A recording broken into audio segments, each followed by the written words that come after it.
അപ്പം എന്നിട്ട് അൽഫിയും ജോമിഷനും കൂടെ നമ്മളെ സിനിമയ്ക്ക് പോകാൻ വേണ്ടിയിട്ട് വിളിച്ചിട്ടുണ്ടായിരുന്നു കേട്ടോ. അങ്ങനെ അവർ കല്യാണം കഴിഞ്ഞിട്ട് ഫസ്റ്റ് നമ്മളെല്ലാവരും കൂടെ നൈറ്റ് ഷോയ്ക്ക് പോവാണ്.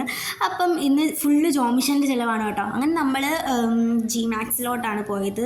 അങ്ങനെ സിനിമ കാണാൻ വേണ്ടിയിട്ട് എല്ലാവരും കയറി ഇരുന്നിട്ടുണ്ടായിരുന്നു കേട്ടോ. പിന്നെ പോപ്കോണും അത് ഇതൊക്കെ മേടിച്ചിട്ടുണ്ടായിരുന്നു. അതൊക്കെ കഴിച്ചുകൊണ്ടിരുന്നാണ് സിനിമ കണ്ടത്. പിന്നെ ഹൃദയപൂർവ്വം സിനിമ കാണാൻ വേണ്ടിയിട്ടാണ് കേട്ടോ നമ്മൾ പോയത്.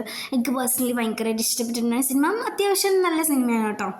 നമ്മളതൊക്കെ കഴിഞ്ഞിട്ട് നേരെ വി പാർക്കിലോട്ട് പോയിട്ടുണ്ടായിരുന്നു കേട്ടോ. കൊല്ലംകാർക്ക് എല്ലാവർക്കും അറിയാവുന്ന സ്ഥലമാണല്ലേ അത്. അപ്പം നമ്മൾ അവിടെ ചെന്നപ്പോൾ അവിടെ പാട്ടും കുറേ ഗെയിംസ് അങ്ങനത്തുള്ള കുറേ കാര്യങ്ങളൊക്കെ ഉണ്ടായിരുന്നു കേട്ടോ. അങ്ങനെ നമ്മൾ അതൊക്കെ കണ്ട് ഇങ്ങനെ കുറേ നേരം അങ്ങനെ നടന്നിട്ടുണ്ടായിരുന്നു. അത് കഴിഞ്ഞിട്ട് പിന്നെ നമ്മൾ ഷവർമ്മ കട കണ്ടിട്ടുണ്ടായിരുന്നു കേട്ടോ. അവിടെ കുറേ സ്പെഷ്യൽ ഷവർമാസൊക്കെ ഉണ്ടായിരുന്നു. അങ്ങനെ നമ്മളെല്ലാവരും പല പല ഷവർമാസൊക്കെ ഓർഡർ ചെയ്തു. അങ്ങനെ നല്ല ഉണ്ടായിരുന്നു. ഞാൻ ഓർഡർ ചെയ്ത് നല്ല ടേസ്റ്റ് ഉണ്ടായിരുന്നു കേട്ടോ. ഞാൻ അതൊക്കെ കഴിച്ച് പിന്നെ ഒരു സർബത്ത് കുടിച്ച് നേരെ വീട്ടിൽ പോയി. അപ്പത്തേ ഉള്ളൂ.